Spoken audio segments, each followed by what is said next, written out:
اور لوگ اس کے پاس مانتے رکھواتے تھے، بڑا زبردست، یعنی وہ ایک سمجھ لیں کہ اس معاشرے کے ایلیٹ طبقہ تھا، تو اچانک اس کو کچھ ہو گیا اور لوگ پریشان ہیں. ظاہر ہے جس نے 40 سال تک کوئی بات ہی نہ کی ہو اس ٹاپک پہ، اور آپ وہ کہہ کہ میں اللہ کا پیغمبر ہوں، مجھ پہ یہ کلام نازل ہوئے تھے، لوگ تو پریشان ہو جائیں گے. تو اس نے کہا کہ میں جھاڑ پھونک جانتا ہوں، اگر تم مجھے اس کے پاس لے جاؤ تو مجھے امید ہے کہ میں اس کا علاج کروں. اس کو کیا پتا تھا کہ علاج اس کا نہیں، اس کا اپنا ہو جائے گا. تو لوگ اسے لے گئے نبی الاسلام کے پاس.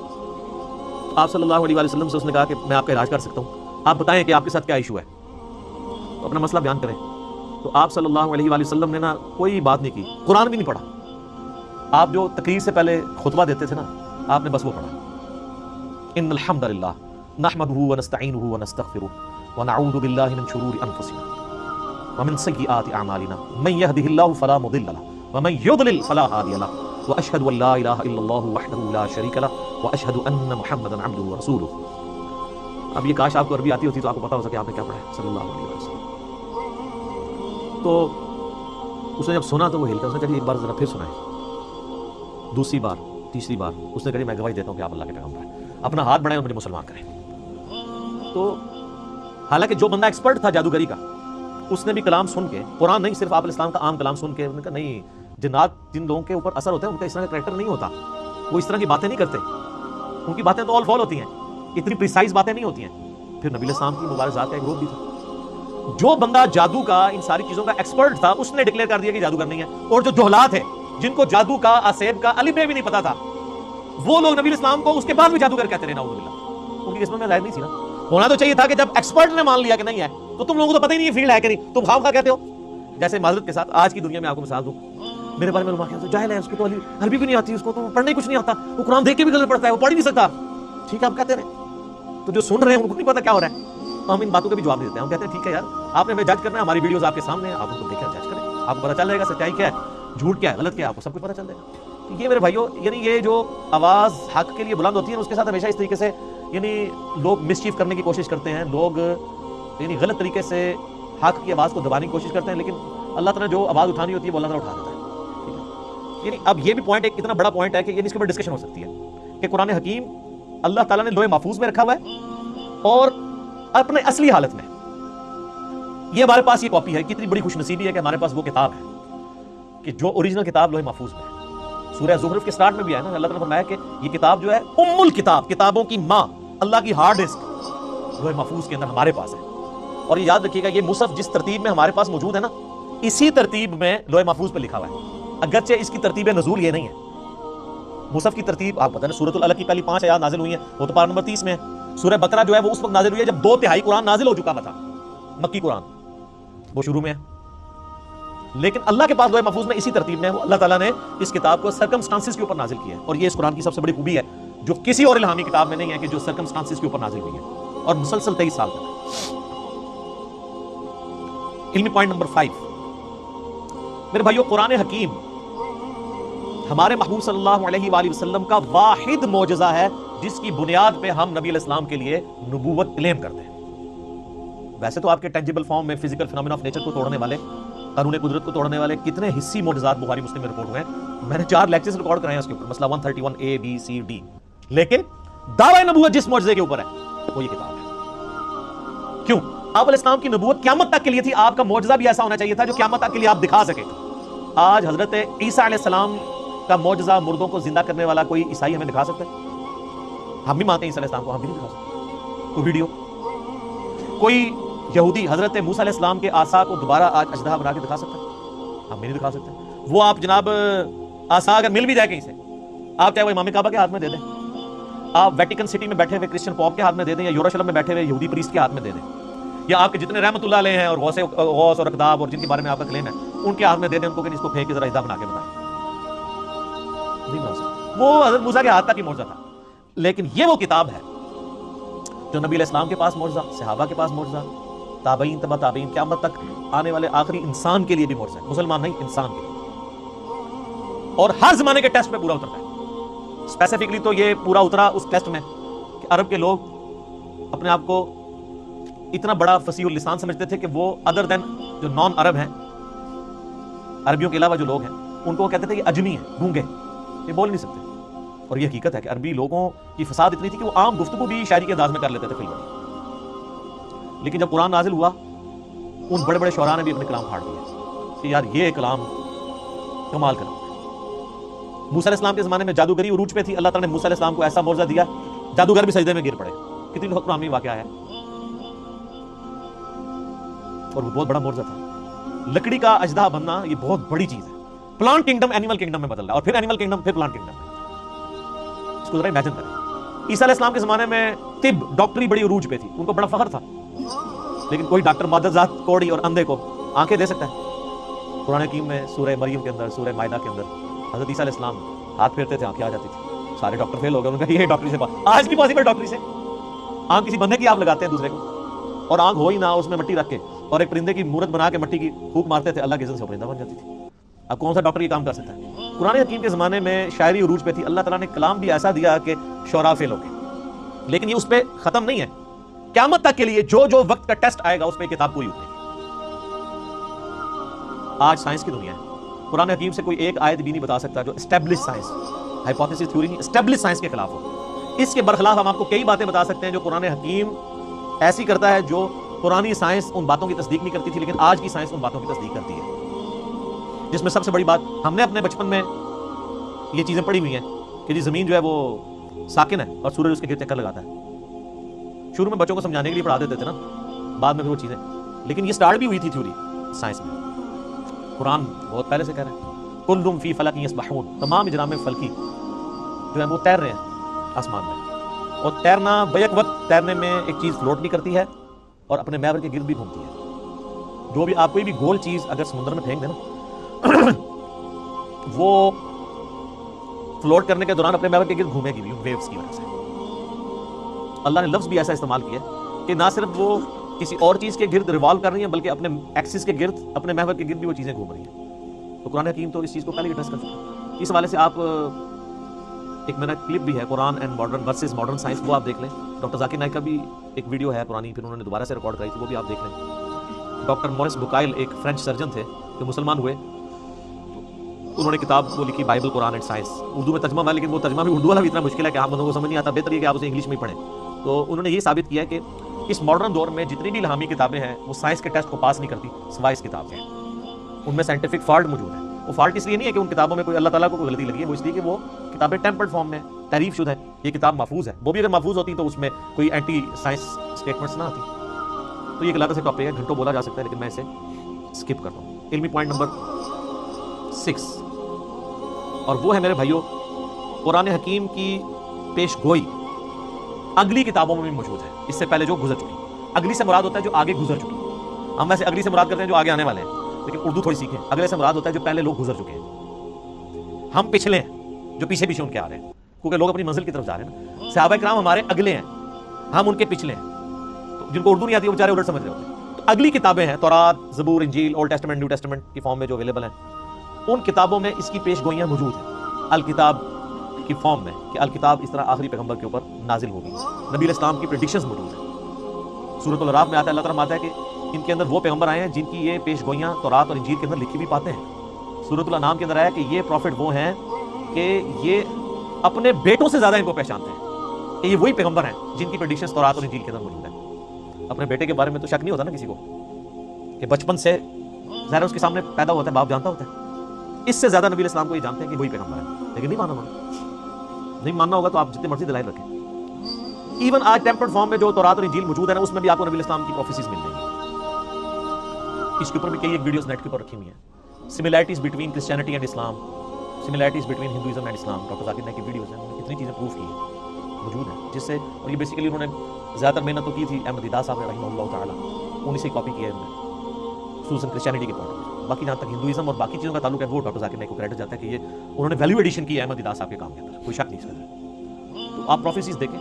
اس وقت جو آپ کو وہ انارکلی جو بازار بائبل سوسائٹی والوں کو آپ لیٹر لکھیں، وہ فری آپ کے گھر بائبل بھجوا دیں گے، نیٹ کے اوپر پی ڈی ایف رکھا ہوا ہے۔ ویسے وہ منگوانے سے پہلے قرآن جو آپ کے گھر خلاف میں اس کو خود پڑھ لیں۔ لوگ وہ بائبل منگوا لیتے ہیں، قرآن نہیں منگوا کے پڑھتے ہیں۔ قرآن بلکہ منگوانا بھی گھر پڑا ہوا ہے۔ میں اسی لیے قرآن کے غلافوں کے بڑا خلاف ہوں۔ یہ غلاف کے اندر جو قرآن ہے کو نہیں کھولتا، کیونکہ جب بندہ یہ تصور کرتا ہے اس کو یوں کر کے کھولنا ہے پھر یوں بند کرنا ہے، وہ بند ہی پڑا رہتا ہے۔ کتابیں بھی آپ کسی کو گفٹ کریں، اس کے اوپر سے ساری وہ پیکنگ اتار کے دیا کریں، کبھی شاید وہ کھول کے پڑھ لیں۔ وہ آپ پڑھیں تو اس میں آپ کو ڈیوٹرانومی چیپٹر جو ہے تورات کے اندر، اولڈ ٹیسٹمنٹ کے اندر ملے گا، اس کا باب نمبر 18 ہے، اس میں آیت نمبر 18 ہے کہ موسیٰ علیہ السلام کو اللہ تعالیٰ نے وحی کی کہ اے موسیٰ میں تیرے بھائیوں میں سے، بھائی کون؟ بنو اسماعیل، بنو اسرائیل کے بھائی بنو اسماعیل. یہ یعنی تورات کے شروع میں پیدائش چیپٹر میں موجود ہے کہ حضرت ابراہیم علیہ السلام کی 2 بیویاں تھیں، 2 بیٹے تھے، جو مین حضرت یعقوب علیہ السلام جو ان کے حضرت اسحاق کے بیٹے تھے تو وہ آگے ان سے وہ بنی اسرائیل چلے، اور دوسری طرف حضرت اسماعیل تھے. تو میں تیرے بھائیوں یعنی بنو اسماعیل میں سے، بلکہ آج بھی آپ اسرائیل والوں سے پوچھیں، عرب لوگ کہتے ہیں ہمارے کزنز ہیں، وہ مانتے ہیں اس بات کو، عربی ان کو کزن مانتے ہیں. اس لیے ہمیں شک پڑتا ہے اندر سے دونوں ملے ہوئے نہ ہوں، جو کچھ مسلمانوں کے خلاف یہ لوگ کر رہے ہوتے ہیں. ہم اسرائیل کو تسلیم نہیں کیے بیٹھے ہوئے اسلام کی حمیت میں، اور جن لوگوں کی اصل دشمنی تھی وہ ان کے ساتھ پینگیں بڑھا رہے ہیں. تو وہ ڈیوٹرونومی چیپٹر میں 18 نمبر میں آیت نمبر 18 ہے، موسیٰ میں تیرے ان یعنی ماننے والوں کے بھائیوں میں یعنی ان کے کزنز کے اندر تیری مانند ایک رسول اٹھاؤں گا جو ان پہ میری آیات کو تلاوت کرے گا. اور اسی طریقے سے گاسپل آف جان جو ہے، جو اولڈ ٹیسٹمنٹ نیو ٹیسٹمنٹ کٹھے وہ انجیل مقدس چھپی ہوئی، اس میں نیو ٹیسٹمنٹ میں گاسپل آف جان ہے. اس کے اندر چیپٹر نمبر 15 سے 18 تک آپ کو کئی آیات ملیں گی. حضرت عیسیٰ علیہ السلام نے ماننے والوں کو کہتے ہیں میرا دنیا سے جانا تمہارے لیے رحمت ہے، میں جب جاؤں گا تو میں اپنے رب سے ریکویسٹ کروں گا اس ہستی کو دنیا میں بھیجیں گی جو میرا نام دنیا میں روشن کرے گی. مجھے تم سے بہت کچھ کہنا ہے لیکن تم ابھی ان چیزوں کے متحمل نہیں ہو. وہ جب ہستی دنیا میں آئیں گی تو وہ تمہیں وہ ساری چیزیں تعلیم کریں گی اور اللہ تعالیٰ ان کے منہ میں اپنا کلام ڈالے گا. یہ جو پروفیسی ہے دنیا میں کسی پروفٹ کے بارے میں نہیں ہے. باقی سارے پیغمبروں کو سلیبس کی فارم میں کتاب تختیوں کی شکل میں موسیٰ علیہ السلام کو ملا. یہ جو اللہ تعالیٰ کلام ان کے منہ سے بلوائے گا ان کے سینے پہ نازل کر کے، یہ ہے ہی صرف نبی اسلام کے لیے. اچھا وہ اب اس کے اوپر بھی ٹیکنیکل بحث ہے، عیسائی کے اعتراض کرتے ہیں، وہ علادہ سے ٹاپک ہے، میں اس کو اسکپ کرتا ہوں. بہرحال وہ جو ڈیوٹرانومی جس اولڈ ٹیسٹمنٹ والا حوالہ اس کو کرسچن اور جوز دونوں مانتے ہیں، نیو ٹیسٹمنٹ کو صرف کرسچنز مانتے ہیں.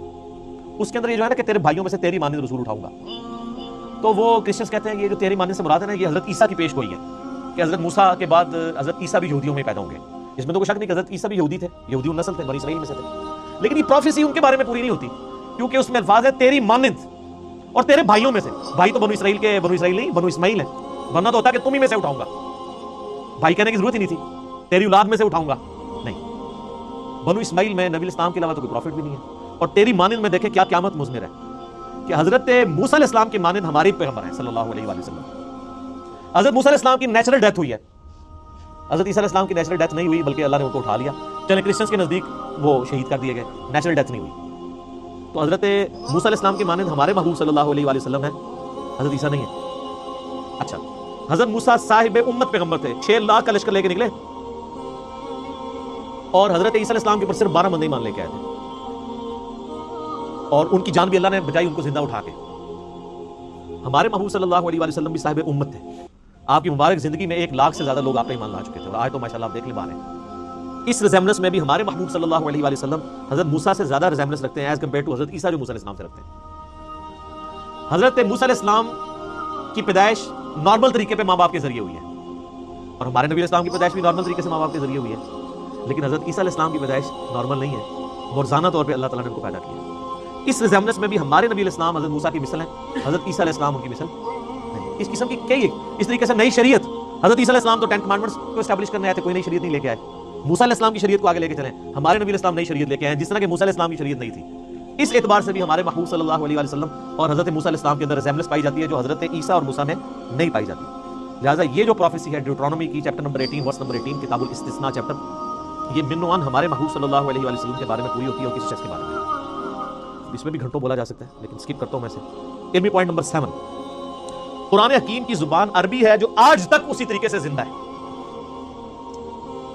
جو نبی اسلام کے ہمارے زمانے میں. سر آج سے 100 سال پہلے کی اگر آپ شیکسپیئر کی انگریزی پڑھیں نا تو آپ کو کئی الفاظ بھی آئیں گے. شیکسپیئر کی انگریزی تو چھوڑ دیں، آپ فضائل مال آج سے 50-60 سال پہلے جو لکھی گئی ہے اس میں کئی اردو کے الفاظ ہیں جو آج مستعمل ہی نہیں ہیں.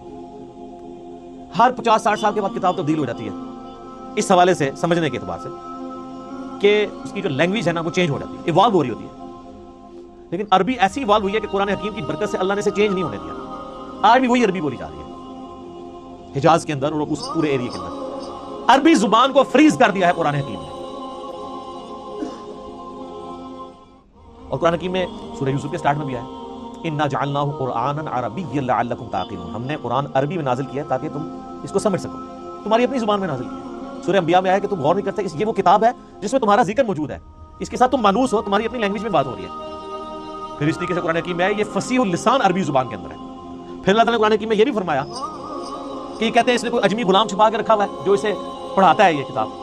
تو اللہ نے فرمایا کہ کیسا اجمی غلام ہے کہ جو کتاب ہے وہ فصیح عربی کے اندر ہے اور اجمی اس کو سکھا رہا ہے. یہ بات یعنی تمہارا یعنی چھڈو اور پڑھ بھی جائے ایڈی لمبی چھڑ دو, اتنی لمبی گپ شپ فٹ ہی نہیں بیٹھتی. تو یہ عربی فصیح زبان, اور آج تک قرآن کی برکت سے اللہ تعالیٰ نے عربی کو محفوظ رکھا ہے. علمی پوائنٹ نمبر 8, قرآن حکیم کا جو ڈائلیکٹ ہے, لہجہ ہے, وہ عرب کے بادیہ نشین جو پینڈو لوگ, گاؤں کے رہنے والے, ریگستانوں کے رہنے والے, اعرابی جنہیں کہا جاتا ہے, بدو لوگ, ان کے ڈائلیکٹ میں یہ قرآن نازل ہوا ہے. یعنی جس آپ آج بھی دیکھ لیں, ایک ہے شہری پنجابی عجیب پٹھی سیدھی, اور ایک ٹھیٹھ گاؤں کے لوگوں کی پنجابی ہے. اس کے ڈائلیکٹ میں اور شہری پنجابی کے ڈائلیکٹ میں کتنا فرق ہے. اور ایک ہے لکھنؤ کے لوگوں کی, یو پی کے لوگوں کی اردو, اور ایک ہے ہم پنجابیوں کی اردو. ڈائلیکٹ میں فرق ہے. ہم اردو زبان کو سیکھ تو ضرور سکتے ہیں, اس ڈائلیکٹ کو بھی سیکھ سکتے ہیں, لیکن پھر بھی کہیں نہ کہیں پکڑے جاتے ہیں کہ پنجابی ہے. میں نے تو اپنے آپ کافی اوور کم اس اعتبار سے کیا کہ الفاظ کی ادائیگی ٹھیک ہو, لیکن بعض اوقات اپنے لہجے سے پتہ چل جاتا ہے کہ یہ اردو بولنے والا پٹھان ہے, پنجابی ہے, بلوچی ہے, سندھی ہے. تو اس اعتبار سے جو ڈائلیکٹ ہے نا قرآن کا, وہ ہے عرب کے بادیہ نشین لوگوں کی عربک کا, اور وہ آج بھی آپ عرب میں چلے جائیں نا, وہ اسی طریقے سے وہی عربی بولتے ہیں. ویسے آپ اپنے علاقوں میں بھی دیکھیں, آپ لاہور میں چلے جائیں تو اور طرح کی پنجابی ہے, فیصل آباد والوں کی اپنی پنجابی ہے, اور اگر آپ سیالکوٹ میں چلے جائیں, سیالکوٹ والے جب اردو بھی بول رہے ہوتے ہیں ہمیں پتہ چل جاتا ہے سیالکوٹ کا پتہ ہے, کیونکہ وہ اس کو اپنے اسی اسٹائل میں بول رہے ہوتے ہیں. اسی طریقے سے جو ہند کو, یعنی سطح مرتفع پوٹھوہار کے رہنے والے, ہم بھی پوٹھوہاری ہیں جہلم کے لوگ, یہاں کی ہم تو خیر اتنے پوٹھوہاری نہیں, آپ ذرا پنڈی چلے جائیں نا, ان کی ذرا آپ پنجابی سنیں. ہم تو کہتے ہیں نا ادھر آؤ, وہ کہتے ہیں ادھر آؤو. اب لفظ وہی ہے لیکن ذرا ڈفرینٹ فارم میں, یہ ڈائلیکٹ کہلاتے ہیں. ایک ہی لفظ دوسری فارم میں جب بولا جاتا ہے لفظ وہی ہے. اب ادھر آؤ اور ادھر آؤ میں بڑا فرق ہے, لیکن لفظ ایک ہی ہے, ڈائلیکٹ کا فرق ہو گیا. ایک تو نہیں, الفاظ ہی ڈفرینٹ ہے. جیسے ہم دیکھ کہ نو, یعنی وہ فلاں چیز لے کر آؤ, اب تو کہتے ہیں لے آؤ, وہ پنڈی کے لوگ کہتے ہیں کہ نو, وہ ذرا آپ سمجھ لیں ہند کو کے ساتھ مکس ہوئی بھی پنجابی ہے. لیکن عربی اللہ تعالیٰ نے ایسی محفوظ کی ہے کہ اللہ کے فضل سے, حالانکہ دوسرے عرب ملکوں میں عجیب و غریب عربی بھی بولی جا رہی ہے, عربی میں گاف کوئی نہیں ہے, لیکن آپ مصر والوں کی عربی سنیں وہ گاف بھی بولتے ہیں.